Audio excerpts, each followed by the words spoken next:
ओम शांति। 29 जून 2024 की मुरली का मंथन।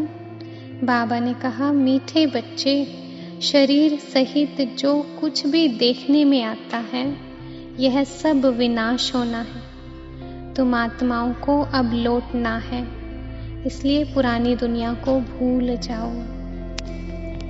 यह पुरानी दुनिया बदल रही है, अभी यहाँ रहना ही नहीं है।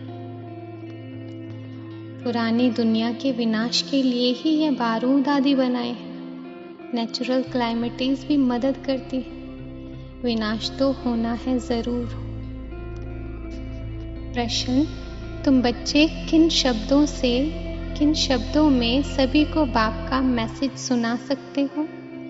उत्तर, सभी को सुनाओ कि बेहद का बाप बेहद का वर्षा देने आया है। अब हद के वर्षे का समय पूरा हुआ, अर्थात भक्ति पूरी हुई। अब रावण राज्य समाप्त होता है। बाप आया है तुम्हें रावण 5 विकारों की जेल से छुड़ाने। यह पुरुषोत्तम संगम युग है। इसमें तुम्हें पुरुषार्थ कर दैवी गुणों वाला बनना है। सिर्फ पुरुषोत्तम संगम युग को भी समझ ले तो स्थिति श्रेष्ठ बन सकती है। अब रूहानी बच्चे क्या कर रहे हैं? अव्यभिचारी याद में बैठे हैं। एक होती है अव्यभिचारी याद, दूसरी होती है व्यभिचारी याद। अव्यभिचारी याद अथवा अव्यभिचारी भक्ति जब पहले शुरू होती है तो सब शिव की पूजा करते हैं। ऊंचते ऊंच भगवान वही है। वह बाप भी है और शिक्षक भी है, पढ़ाते हैं। क्या पढ़ाते हैं? मनुष्य से देवता बनाते हैं।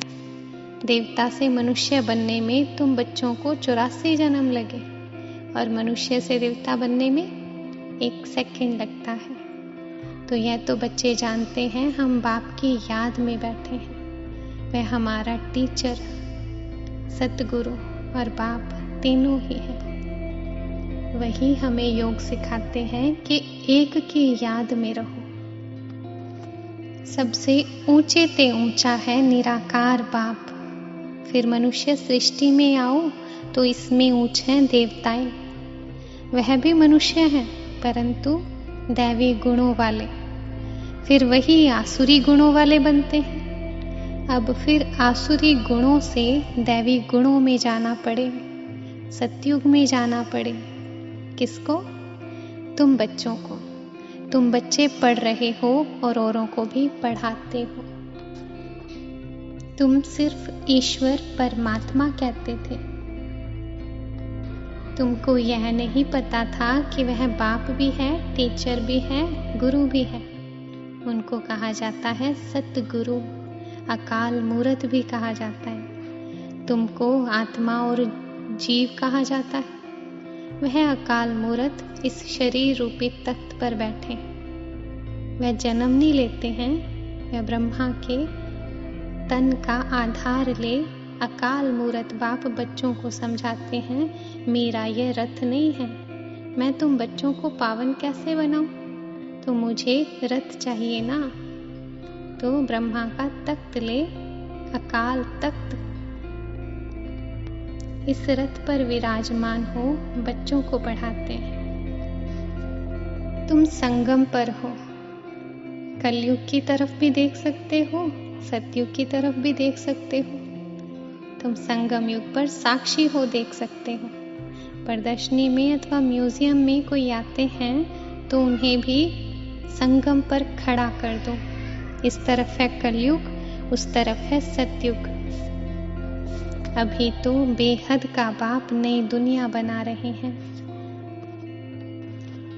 पुरानी दुनिया में जो कुछ देखते हो वह कब्र दाखिल होना है और अभी परस्तान स्थापन होना है।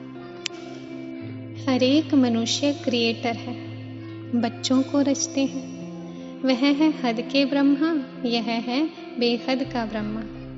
वह है निराकार आत्माओं के पिता, वह लौकिक पिता, यह फिर है प्रजापिता। प्रजापिता कब होना चाहिए? क्या सतयुग में? नहीं, पुरुषोत्तम संगम युग पर होना चाहिए ना। वो अकाल मूरत आकर प्रजापिता ब्रह्मा को रचते, इनके द्वारा फिर नई दुनिया की स्थापना का कार्य कराते। वरदान: सदा श्रेष्ठ समय परमाण श्रेष्ठ कर्म करते वाह वाह के गीत गाने वाले भाग्यवान आत्मा भव। इस श्रेष्ठ समय पर सदा श्रेष्ठ कर्म करते वाह वाह के गीत मन से गाते रहो। वाह मेरा श्रेष्ठ कर्म, वाह मेरा श्रेष्ठ कर्म सिखलाने वाला बाबा। तो सदा वाह वाह के गीत गाओ। कभी गलती से भी दुख का नजारा देखते भी हाय शब्द नहीं निकलना चाहिए।